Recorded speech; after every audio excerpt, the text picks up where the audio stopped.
Learning disability ഉണ്ടായിരുന്ന കുട്ടി ഒരു വമ്പൻ ബിസിനസ്സുകാരനായ കഥ. സ്കൂളിൽ പഠിക്കുമ്പോൾ ആ കുട്ടിക്ക് ഒരു ലേണിംഗ് ഡിസേബിലിറ്റി ഉണ്ടായിരുന്നു. അതുകൊണ്ട് തന്നെ അവൻ അക്ഷരങ്ങൾ എഴുതുമ്പോൾ മാറിപ്പോകുമായിരുന്നു. പരീക്ഷകൾ സമയത്ത് എഴുതി തീർക്കാനും അവൻ ബുദ്ധിമുട്ടി.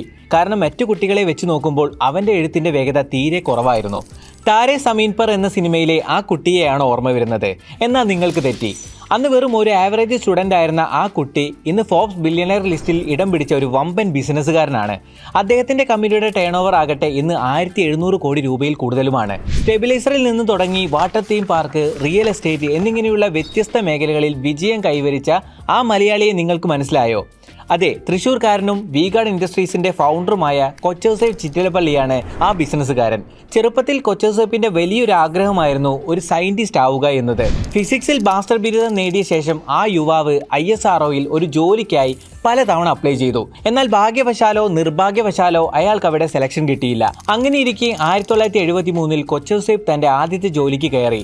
എമർജൻസി ലാമ്പുകളും വോൾട്ടേജ് സ്റ്റെബിലൈസറുകളും ഉണ്ടാക്കുന്ന ഒരു പ്രൈവറ്റ് സ്ഥാപനമായിരുന്നു അത്.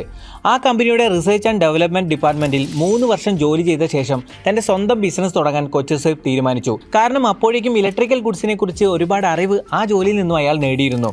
ബിസിനസ് തുടങ്ങാനുള്ള പണത്തിനായി കൊച്ചൗസേപ്പ് പല ബാങ്കുകളെയും സമീപിച്ചെങ്കിലും ആരും താല്പര്യം കാണിച്ചിരുന്നില്ല. ഇതേ തുടർന്ന് ആ യുവാവ് കൃഷിക്കാരനായ തൻ്റെ അച്ഛനിൽ നിന്നും 1 ലക്ഷം രൂപ കടം വാങ്ങി. അങ്ങനെ 1977 വോൾട്ടേജ് സ്റ്റെബിലൈസറുകൾ ഉണ്ടാക്കുന്ന ഒരു കമ്പനിക്ക് കൊച്ചൗസേപ്പ് തുടക്കമിട്ടു. തനിക്ക് സഹായത്തിനായി 2 ജോലിക്കാരെയും വെച്ചു. പരസ്യത്തിന് ചെലവാക്കാൻ അന്ന് അയാളുടെ അടുത്ത് പണമുണ്ടായിരുന്നില്ല. സംരക്ഷണം തരുന്ന എന്ന അർത്ഥം വരുന്ന വി-ഗാർഡ് എന്ന പേരും കൊച്ചൗസേപ്പ് തൻ്റെ സ്റ്റെബിലൈസറിനിട്ടു. പ്രൊഡക്റ്റ് ലോഗോയായി ഒരു കങ്കാരുവിനെയാണ് അദ്ദേഹം തിരഞ്ഞെടുത്തത്. വളരെ കുറച്ച് സ്റ്റെബിലൈസർ കമ്പനികളെ അന്ന് കേരളത്തിൽ ഉണ്ടായിരുന്നുള്ളൂ. പക്ഷേ ആ പ്രൊഡക്റ്റുകളുടെ പ്രശ്നം എന്തായിരുന്നുവെന്ന് കൊച്ചൗസേപ്പിന് വ്യക്തമായി അറിയാമായിരുന്നു. വോൾട്ടേജ് വല്ലാതെ കൂടുമ്പോൾ സ്റ്റെബിലൈസറുകൾ കത്തിപ്പോകുന്നതായിരുന്നു ആ പ്രശ്നം. കൊച്ചൗസേപ്പ് തന്റെ സ്റ്റെബിലൈസറിന്റെ സർക്യൂട്ട് സ്വന്തമായി ഉണ്ടാക്കി. വോൾട്ടേജ് ഹൈ ആകുമ്പോൾ പവർ സപ്ലൈ ഓട്ടോമാറ്റിക്കായി സ്വിച്ച് ഓഫ് ആകുന്ന സ്റ്റെബിലൈസറുകളായിരുന്നു കൊച്ചൗസേപ്പിൻ്റേത്.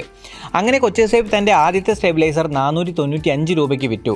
അക്കാലത്ത് തന്റെ ലാംബ്രട്ട സ്കൂട്ടർ ഓടിച്ച് നഗരത്തിൽ അങ്ങോളം ഇങ്ങോളമുള്ള ഷോപ്പുകളിൽ കയറി ഇറങ്ങിയാണ് അദ്ദേഹം സ്റ്റെബിലൈസറുകൾ വിറ്റിരുന്നത്. തുടക്കകാലത്ത് ഒരു മാസത്തിൽ 15 സ്റ്റെബിലൈസറുകളാണ് വിറ്റിരുന്നതെങ്കിൽ 1977 അവസാനമായപ്പോഴേക്കും അത് 30 മുതൽ 50 വരെയായി വളർന്നു. 1984 കേരളത്തിൽ ടെലിവിഷൻ വന്നതോടെ വി-ഗാർഡിന്റെ രാശി തെളിഞ്ഞു. ഗൾഫ് ബൂം വന്നതോടെ ഒരുപാട് ആളുകൾ കൺസ്യൂമർ ഇലക്ട്രോണിക് ഗുഡ്സ് കൊണ്ടുവരാൻ തുടങ്ങി. എന്നാൽ വോൾട്ടേജ് ഫ്ലക്ച്വേഷൻസ് അന്നും പ്രശ്നം തന്നെയായിരുന്നു. ഇത് തിരിച്ചറിഞ്ഞ കൊച്ചൗസേപ്പ് തക്ക സമയത്ത് അവസരം മുതലെടുത്തു. പതുക്കെ പതുക്കെ വി-ഗാർഡ് സൗത്തിലെ പുതിയ മാർക്കറ്റുകൾ കീഴടക്കാൻ തുടങ്ങി. അതേസമയം കേബിൾ, സോളാർ ഹീറ്ററുകൾ തുടങ്ങിയ പുതിയ പ്രൊഡക്റ്റുകൾ ലോഞ്ച് ചെയ്യുകയും ചെയ്തു. 90കളുടെ മധ്യത്തിൽ US-ഉം സിംഗപ്പൂരും സന്ദർശിച്ച കൊച്ചൗസേപ്പിന് ഒരു പുതിയ ബിസിനസ് ഐഡിയ മനസ്സിലുദിച്ചു. അമ്യൂസ്മെന്റ് പാർക്കുകളായിരുന്നു അത്. എന്നാൽ അറിയാത്ത ഒരു ബിസിനസ്സിൽ ഒരു വലിയ മുതൽ മുടക്ക് ചെയ്യുന്നതിനെ കൊച്ചൗസേപ്പിന്റെ ബാങ്കർമാരും ഓഡിറ്റർമാരും ശക്തമായി എതിർത്തിരുന്നു. ആ എതിർപ്പുകളൊക്കെ അവഗണിച്ച കൊച്ചൗസേപ്പ് 2000 തന്റെ ആദ്യത്തെ അമ്യൂസ്മെന്റ് പാർക്കായ വീഗാലാൻഡ് കൊച്ചിയിൽ ലോഞ്ച് ചെയ്തു.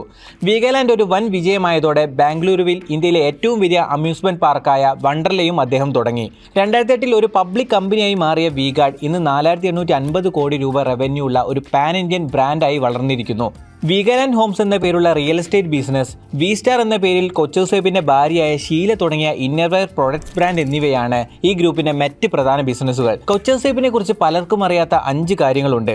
അതെന്തൊക്കെയാണെന്ന് നോക്കാം. നമ്പർ 1, തനിക്ക് യാതൊരു മുൻപരിചയവുമില്ലാത്ത ഒരു ട്രക്ക് ഡ്രൈവർക്ക് അദ്ദേഹത്തിന്റെ കിഡ്നി ദാനം ചെയ്തു. നമ്പർ 2, വിവാഹം കഴിഞ്ഞ സമയത്ത് കൊച്ചൗസേപ്പും ഭാര്യയും ഒരു ചെറിയ വാടക വീട്ടിലായിരുന്നു താമസിച്ചിരുന്നത്. നമ്പർ 3, ബിസിനസ് തുടങ്ങുന്ന കാലത്ത് 10ാം ക്ലാസ് തോറ്റ ആളുകളെ കൊച്ചൗസേപ്പ് ജോലിക്കായി എടുത്തിരുന്നു. കാരണം വെൽ ക്വാളിഫൈഡ് ആയ ആളുകൾ തന്റെ പുതിയ കമ്പനിയിൽ ജോയിൻ ചെയ്യില്ലെന്ന് അദ്ദേഹത്തിന് ഉറപ്പായിരുന്നു. നമ്പർ 4, 1977 കൊച്ചൗസേപ്പ് തന്റെ കമ്പനി തുടങ്ങുന്നത് കൊച്ചിയിലെ ചീപ്പായ ഒരു ലോഡ്ജിലാണ്. നമ്പർ 5, വോൾട്ടേജ് ഫ്ലക്ച്വേഷൻ എന്ന പ്രശ്നം അധികകാലം ഉണ്ടാവില്ലെന്ന് തിരിച്ചറിഞ്ഞ കൊച്ചൗസേപ്പ് തന്റെ ബിസിനസ് ഡൈവേഴ്സിഫൈ ചെയ്തു. ഇന്ന് വി-ഗാർഡിന്റെ പ്രൊഡക്റ്റുകളുടെ വളരെ ചെറിയൊരു ഭാഗം മാത്രമാണ് സ്റ്റെബിലൈസറുകൾ. കൊച്ചൗസേപ്പ് ചിറ്റിലപ്പള്ളിയെ പോലെ ഇൻസ്പയറിംഗ് ആയ മറ്റേതെങ്കിലും ബിസിനസ്സുകാരന്റെ ലൈഫ് സ്റ്റോറി കേൾക്കാൻ നിങ്ങൾക്ക് താല്പര്യമുണ്ടോ? താഴെ കമന്റ് ചെയ്യൂ.